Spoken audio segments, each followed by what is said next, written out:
Dia cerita 10, kita dengar 10, kita pergi sampai 10. Apa jadi pada kita? Kita dengar apa yang hadis Nabi sallallahu alaihi wasallam sebut ni. Daripada Hafs bin Asim radhiyallahu an, daripada Nabi sallallahu alaihi wasallam. Hadis ni daripada Hafs bin Asim radhiyallahu an, yang mana Nabi sallallahu alaihi wasallam sebut, Nabi kata kafa. Ini hadis yang menjadi bab ataupun usul perbincangan kita, hadis utama. Kafa bil mar'i kadhiban an yuhadditha bi kulli ma sami'a, atau kama qala Nabi sallallahu alaihi wasallam. Maksud dia apa?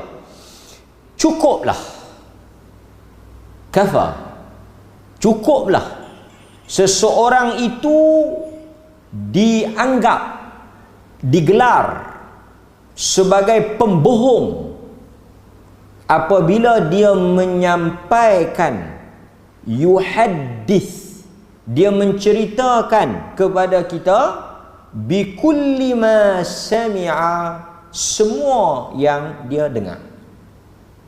Semua yang dia dengar. Nabi kata seseorang itu dianggap berbohong, pendusta, apabila dia menyampaikan semua yang dia dengar. Maksudnya apa?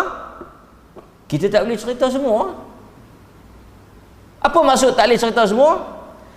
Kita kena tapis yang mana benar, yang mana salah, yang mana betul, yang mana tak betul, yang mana bermanfaat, yang mana tak. Kadang-kadang benda tu betul, benda tu benar, tapi kalau kita cerita dia jadi tak elok, dia jadi tak bagus, dia jadi memberikan kesan buruk. Mungkin orang boleh silap faham, boleh jadi fitnah, boleh berkelahi. Jadi tak biasa cerita. Tak biasa tak. Jadi daripada 10 yang dia cerita tu, kita kena tapih dengar. Itu sikap yang betul. Kata Al-Imam An-Nawawi, dia kata apa? Dia kata di dalam hadis ini jelas kepada kita seseorang itu boleh dikatakan berbohong disebabkan berita yang dia dengar. Kerana apa? Kerana berita yang kita dengar ni, ada tak kemungkinan ditokok tambah? Ada tak kebarangkalian orang yang cerita kat kita berita tu, mungkin berita tu betul, tapi dia pi tokok tambah, dia pi mereka, dia pi bagi apa orang kata, dalam bahasa Arab dia panggil tabarrah, dia pi bubuh rempah ratus. Kan? Dia pi bubuh rempah ratus. Apa dia ni, baharat ni, dia pi bubuh apa dia ni, cili lah, cabai, apa dia ni, garam lah, apa ni, nak bagi sedap, nak bagi cerita tu menarik. Ada tak kebarangkalian? Ada, kan? Jadi ini suatu peringatan supaya kita apabila mendengar sesiapa sahaja membawa suatu cerita, berita, kita mestilah menjadi orang yang menapis dan mengkaji.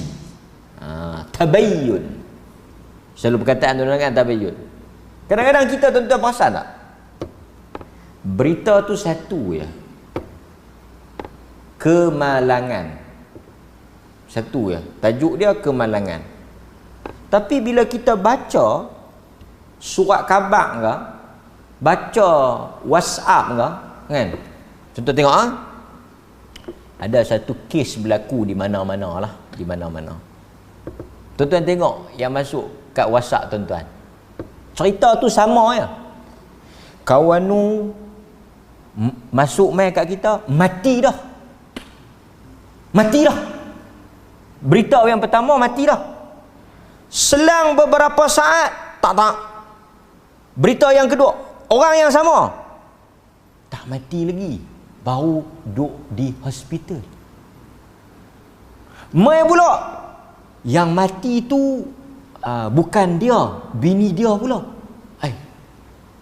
Jadi satu tajuk ni mari macam-macam. Yang nu mati kes apa, sagi mati. Jadi kita pun tak tahu ni yang mana satu ni. Maka sebab itu tuan-tuan nak forward hok mana? Tuan-tuan nak sembah, nak cerita yang mana? Nak sampai tak tahu. Mati tak mati lagi abang? Khilaf. Bini tanya, macam mana abang? Dengar kata ada berlaku kes yang tu. Dia berkata mati. Macam mana abang dapat maklumat? Aku dapat ni 4 berita. Satu mati, satu lagi tak mati, satu lagi mati mangkit balik. Macam mati mangkit balik. Jadi kita yang ada akal, ulul albab, yang Allah Ta'ala bagi kewarasan ilmu, agama, iman, kita kena tapis lah. Semua berita-berita yang tuan-tuan dengar, kan? Maklumat-maklumat yang tuan-tuan dapat, tapis. Apatah lagi jika cerita-cerita itu berkaitan dengan agama, lagi kena tapis. Benda-benda yang disandarkan kepada Nabi. Dia berkata ada hadis, tak boleh. Sebab itu ulama-ulama dulu bila kita nak sebut hadis, nak sampaikan hadis, dia suruh kita habang, ambil mana? Sumber mana? Sumber mana? Siapa yang cerita? Nak cek. Pasal itu dalam ilmu hadis dia ada ilmu sanad. Dia tengok rawi, orang yang cerita tu macam mana, siasat. Ini penting dari sudut kesahihan maklumat. Nampak? Dia kata di sini, wal muslim ma'murun bis-sidq fi hadithihi wa kalamihi. Seorang Islam yang mengaku sebagai muslim ma'murun, diperintahkan untuk bis-sidq fi hadithihi, untuk bercakap benar di dalam percakapan dia, untuk bersikap benar di dalam percakapan dia, wa kalam, dalam pertuturan dia, dalam maklumat yang dia nak sampaikan tu, wa tathabbut, dan hendaklah dia mempunyai sikap berhati-hati. Jangan main-main tuan-tuan. Jangan sangka masuk neraka hanya kerana berzina, hanya kerana mencuri, hanya kerana minum arak, hanya kerana membunuh. Tuan-tuan dan saya boleh dimasuk campak ke dalam neraka hanya disebabkan satu SMS, satu WhatsApp. Tuan-tuan percaya tak? Satu orang boleh masuk dalam neraka, dijadikan sebagai penghuni neraka, penyebab masuk neraka hanya kerana sepatah perkataan. Ada hadis yang kita akan baca. Lebih malang amalan-amalan yang kita buat ni binasa dengan kegopohan kita menyampaikan cerita. Dia syok. Tambah kalau cerita tu panas, kalau cerita tu berkaitan dengan orang, saya pun seronok nak cakap. Apatah lagi kalau berkait dengan aib, lagi-lagi tu kan. Ini nasihat untuk saya. Dia kata lagi, watathabbut min kulli ma yaquluhu aw yanquluhu, hendaklah kita menyiasat apa sahaja yang diperkatakan dan nak dinukilkan ataupun nak disampaikan. Hatta sikap ini penting pasal apa? La yaqa' fil kadhib, supaya kita tidak terjatuh di dalam dosa berbohong. Kita tak mau berbohong, kita tak ada niat nak berbohong, kita tak mau nak berbohong, tapi ambil cerita bohong, kita jadi penyampai yang bohong lah, penyambung kepada pembohongan. Pasal itu tuan-tuan, dalam riwayat atau dalam sanad hadis, kalau ada satu orang dia bukan pembohong, dia dituduh pembohong, muttaham bil kadhib, dia dituduh berbohong, pun tak boleh pakai. Bukan kata bohong orang, bohong kucing ke ayam pun tak pakai dah. Kalau kucing pun dia boleh bohong, apatah lagi orang. Nampak? Sebab nak jaga apa? Kesahihan ilmu agama. Itu yang penting, nampak? Jadi kita kena tapis lah, kena siasat, kena cek. Kena siasat, kena tapis, kena cek. Nampak? Okey. Kita tengok pula. Nampak? Wa amma ma'na. Kita tengok apa yang disebut oleh Al-Imam Syafi'i rahimahullahu ta'ala. Ini apa yang dinukilkan oleh Al-Imam Nawawi. Ini kita ambil apa yang disebut oleh Al-Imam Nawawi berkaitan dengan hadis tadi. Jangan cerita semua yang kita dengar. Tapi wa amma ma'na al-hadith wal athar allati fil bab fa fiha az-zajar an tahdith bikulli ma sami'a al-insan fa innahu yasma'u fil 'adah as-sidq wal kadhib. Dia kata hadis ni dan hadis-hadis yang lain yang ada dalam bab ni, bab larangan menceritakan, menyampaikan semua yang kita dengar. Apatah lagi kalau benda tu baru peringkat apa? Gosip, khabar, apa dia lagi? Hearsay. Ada orang cakap. Yang ni lagi tuan-tuan tak boleh pakai. Siapa habaq? Adalah. Dalam ilmu hadis dia panggil majhul. Rawi yang majhul. Perawi yang kita tak kenal, dia ada majhul ain. Tak kenal dia punya siapa dia, sosok tubuh dia tu, siapa dia? Adalah. Siapa dia? Adalah. Kita pun duk tanya-tanya. Dia kata ada orang kampung hang cerita kata ada depa duk korek belakang sungai tu keluar mah. Hang tak tahu ke? Siapa dia habaq? Adalah orang kampung hang juga. Habaq mai rawi tu siapa dia? Siapa dia yang cerita tu siapa dia? Aku nak tahu. Pasal aku duduk kampung tu tak dengar. Lepas tu kita pun habaq lah. Nama sekian-sekian. Mau kalau kawan ni bulan lepas dia cerita apa dia? Jumpa telaga minyak belakang jamban dia. Kawan ni juga cerita. Kan? Dia kata Petronas nak pergi korek telaga minyak belakang rumah dia. Maksudnya kawan ni dikenali sebagai orang yang tak boleh pakai. Jadi sebab tu kita kena tahu. Sebab itu tuan-tuan yang dengar cakap ni, tuan-tuan dengar telinga kanan pula. So jangan buat itu. Dia pun kata, Tok Bilal ni kau pula. Hai, siapa abang? Tok Siok ke? Orang lah cakap. Tak payah pakai. So kalau kita orang, pasal tu dia panggil apa? Tuan-tuan bisa dengar ke ayat fasiq. In ja'akum fasiqun binaba'in fatabayyanu. Ayat yang very famous. Apabila datang kepada kamu seorang yang fasiq, membawa berita. Fasik ni juga kita boleh faham seseorang yang tidak dikenali.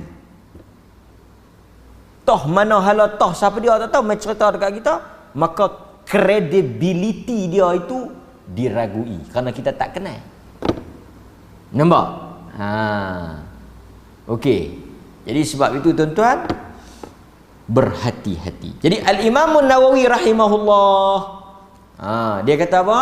Dia kata sepatutnya hadis-hadis dalam bab ini memberikan suatu ancaman, az-zajar, suatu peringatan kepada kita orang beriman, anit tahdits, untuk menyampaikan menceritakan apa sahaja yang kita dengar. Kerana apa?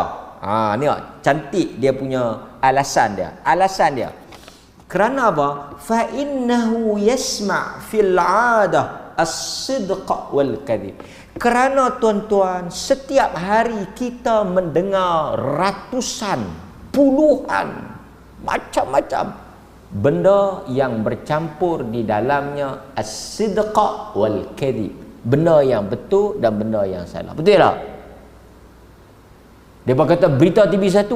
Bukan saya nak kata TV1. TV1 ke TV2 ke TV3 ke TV4 ke TV berapa ke TV10 ke apa ke. Semua itu atas sumber. Sebab tu tuan-tuan tengok kan. Menurut, tuan-tuan baca tak? Tengok bahasa dia apa? Bahasa dia apa? Menurut sumber terdekat. Menurut sumber yang dipercayai. menurut sumber dalaman. Macam mana berita-berita macam tu? Orang beriman macam mana?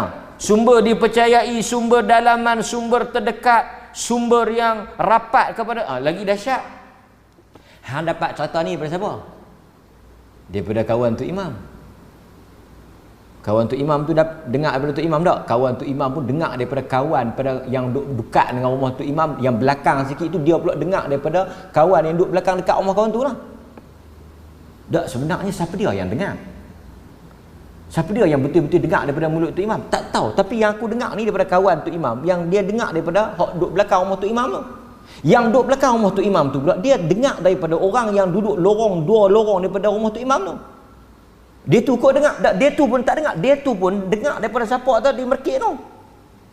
Yang kawan dia Merkit tu dia dengar daripada siapa? Yang kawan dia Merkit tu dia cerita siapa tak tahu jumpa dia di pasar malam kemarin ni. Yang jumpa di pasar malam tu cerita kat dia. Yang jumpa pasar malam tu aku pun dengar. Tak, dia pun tak dengar. Dia jumpa siapa tadi pejabat tu, kawan tu cerita siapa dia yang dengar ni.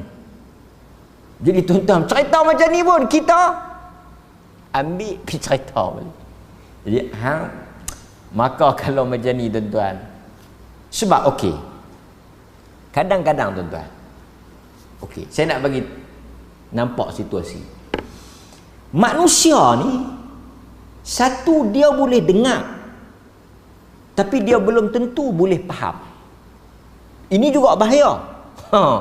Sebab itu penting kita berhati-hati. Kita mungkin boleh dengar, tapi kita tak mungkin boleh faham. Faham apa yang dia sebut. Jadi dalam situasi ni, kita tak dengar pun tak boleh cerita. Tak dengar lagi tak boleh cerita. Dengar tapi tak clear, tak faham betul pun jangan cerita. Sekejap lagi dia akan jadi silap faham. Dengar separuh pun tak boleh cerita, dengar penuh pun kalau kita tak faham hujung pangkal tak boleh cerita. Sebaik-baiknya kita diam dalam perkara-perkara yang tak jelas. Itu langkah selamat. Dan sekarang ni bagus kita pakai mask. Bila pakai mask ni, dia bukan sahaja menutup hidung dan mulut, dia juga menjaga kita, pangat kita jangan cakap benda-benda yang tak pasti, kan? Kemudian sambung lagi. Dia kata apa? Dia kata, Al-Imam Nawawi kata, fa idza haddatha bi kulli ma sami'a, apabila dia menyampaikan setiap apa yang dia dengar, faqad kadzaba li ikhbarihi bima lam yakun, ia akan terjatuh ke dalam berbohong kerana menyampaikan sesuatu yang mungkin tidak berlaku. Dia mungkin tak berbohong, tapi dia menyampaikan berita berbohong. Jadi dia dianggap sebagai salah satu daripada pembawa berita tersebut. Yang lain daripada itu, Al-Imam Al-Munawi rahimahullahu ta'ala, dia sebut apa? Dia kata hadis yang kita baca tadi ni, yang jangan cerita semua yang kita dengar tu, dia kata apa?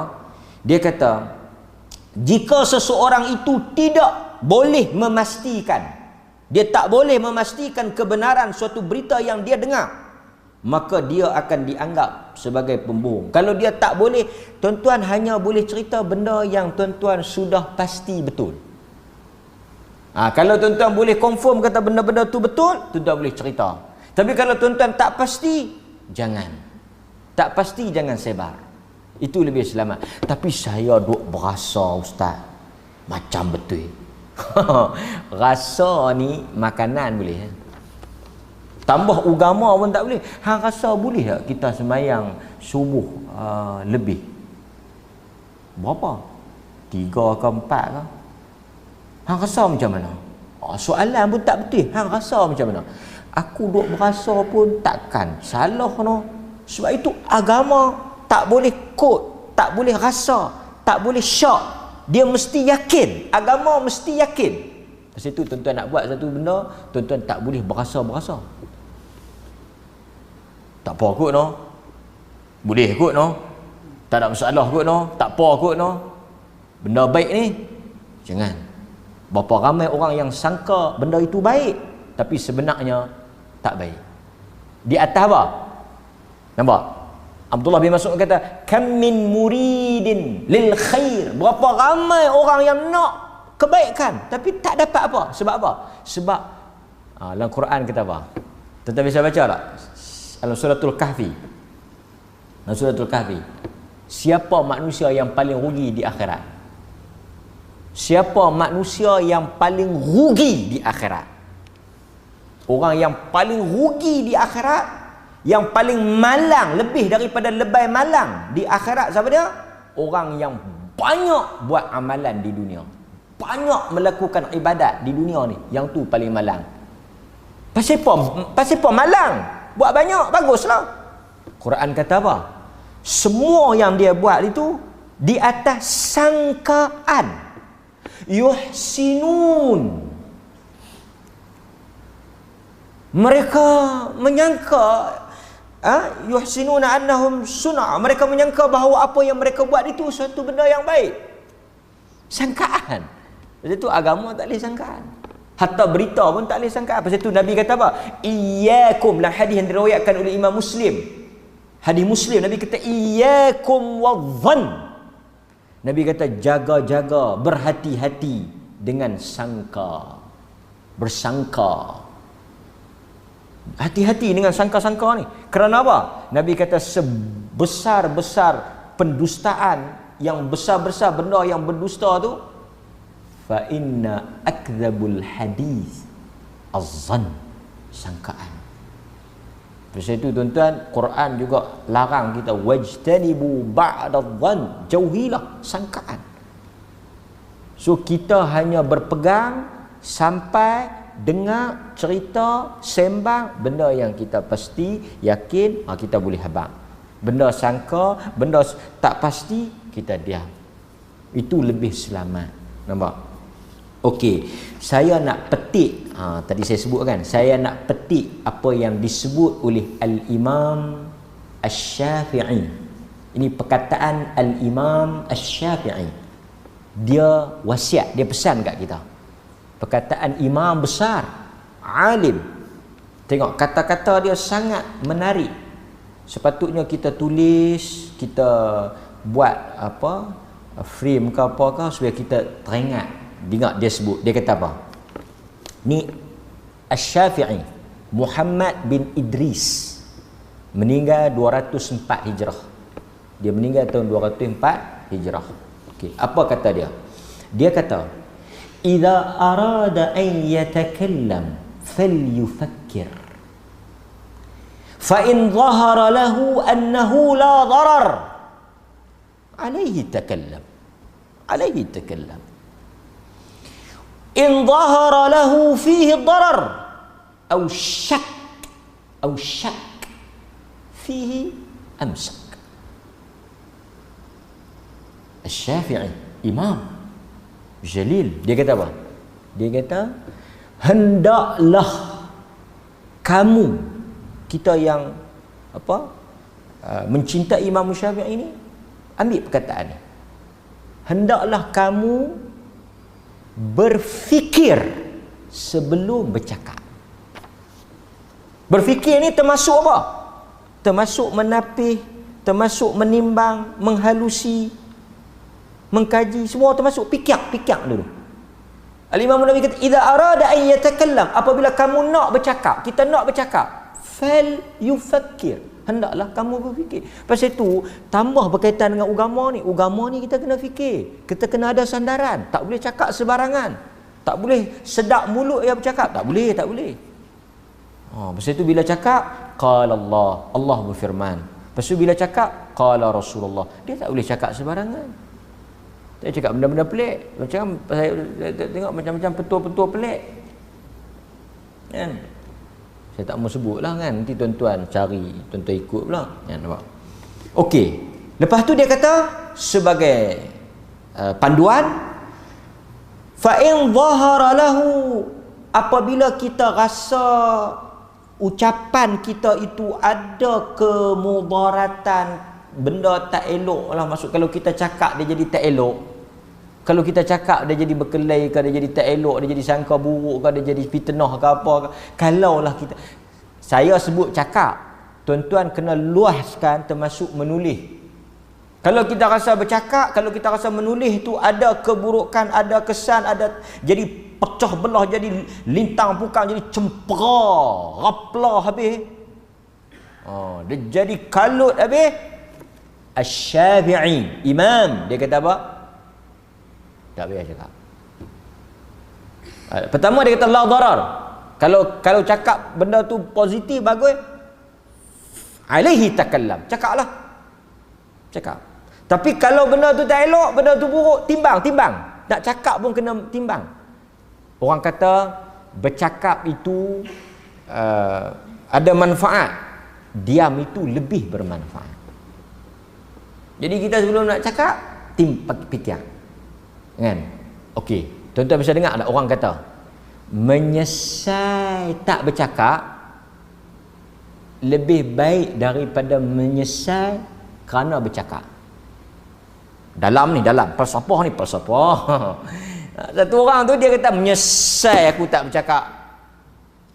Tak apa, kalau kita tak bercakap, tuan-tuan, kalau tuan-tuan tak bercakap, tak tulis, tak ada apa orang nak kata. Tak ada apa tindakan boleh diambil.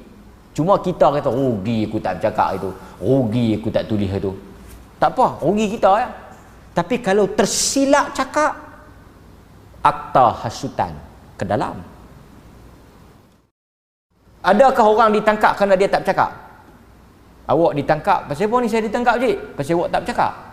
Yang ditangkap, yang apa semua, kerana apa?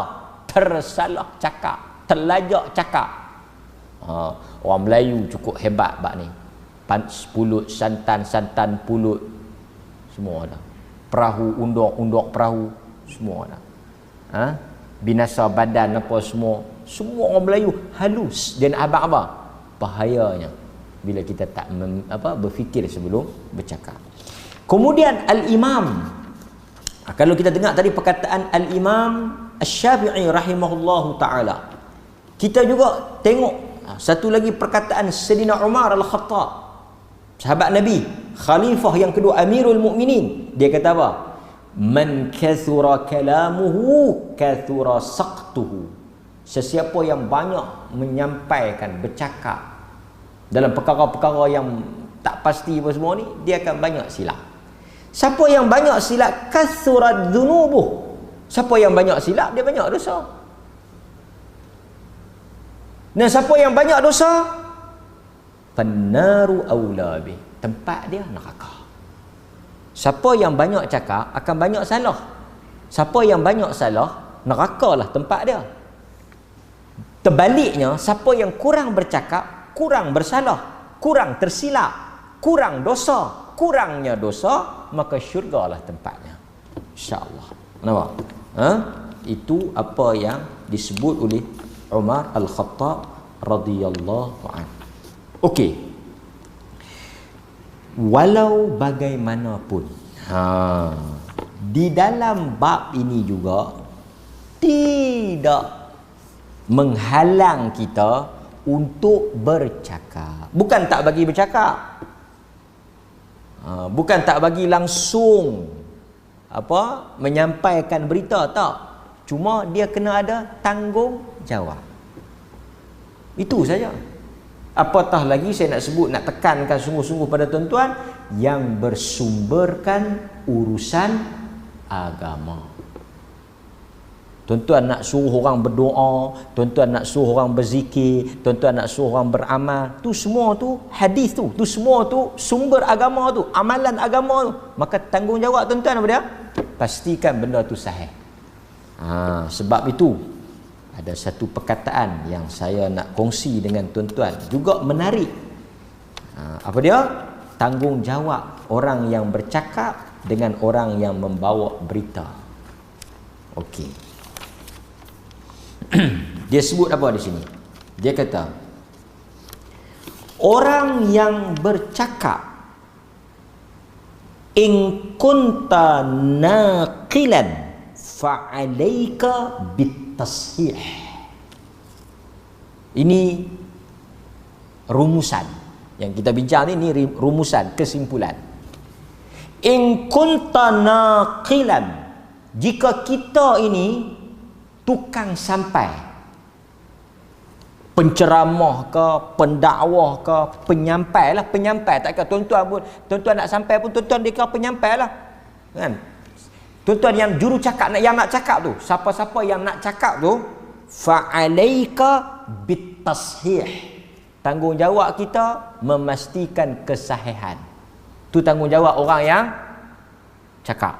Tak kira lah di peringkat mana dia cakap pun, tanggungjawab dia untuk memastikan kesahihan. Pasal dia akan bertanggungjawab. Ma yalfidhu min qaul illa ladaihi raqibun atid. Setiap patah perkataan kita akan bertanggungjawab tu kan. Itu satu. Wa in kunta mudda'iyan. Jika kita yang menuduh, kita buat tuduhan, fa'alaika bid-dalil. Kita bertanggungjawab membawa bukti. Nampak beza? Siapa yang bercakap, dia kena pastikan sahih. Tak boleh satu orang dia cakap, "Ustaz, tadi ajak kami betul ke?" Saya pun tak tahu betul tak betul. Ada dalam kitab saya baca. Tak boleh.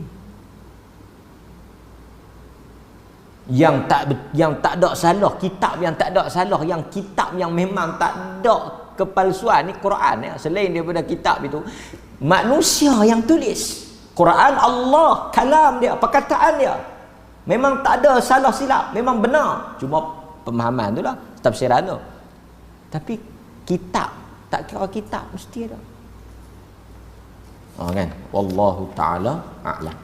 Okey. Nampak. Saya nak sebagai penutup ni, saya nak baca kat tuan-tuan sikit tentang kesan tersilap cakap. Kesan tersilap cakap.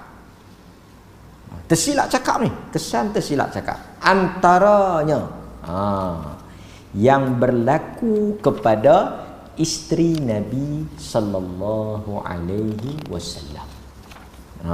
Yang berlaku kepada isteri Nabi SAW dalam riwayat Abu Dawud. Ni tersilap cakap, maksudnya dia dalam perkataan dia tu perkataan yang dilarang. An Aisyah radhiyallahu anha qalat, qultu lin Nabi sallallahu alaihi wasallam, hasbuka min Safiyyah kadha wa kadha. Qal ghairu musaddad, ta'ni qasirah. فقال لقد قلت كلمة لو مزجت بماء البحر لمزجته.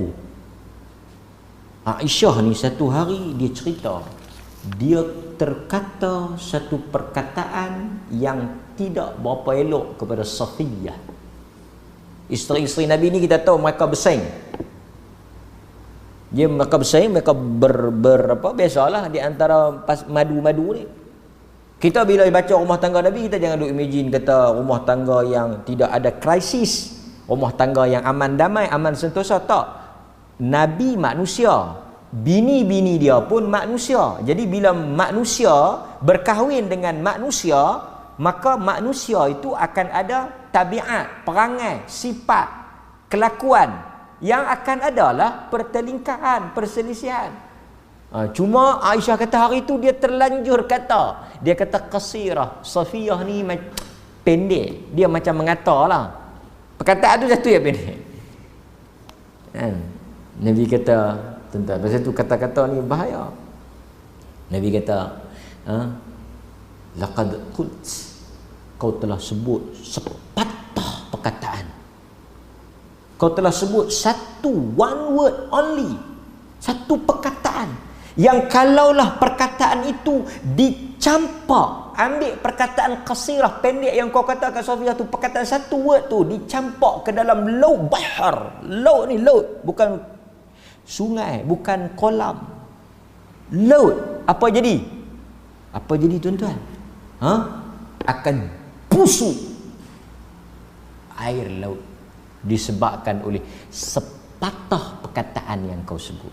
So, sebab itu tuan-tuan, bila kita nak sampai, kita bukan sepatah, berpatah-patah.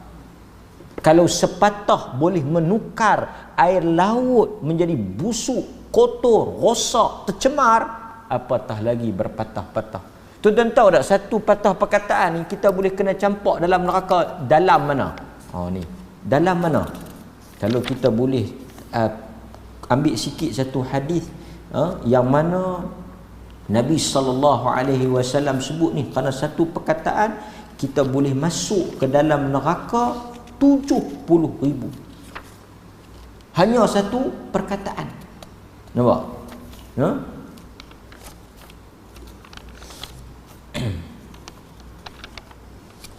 Okey.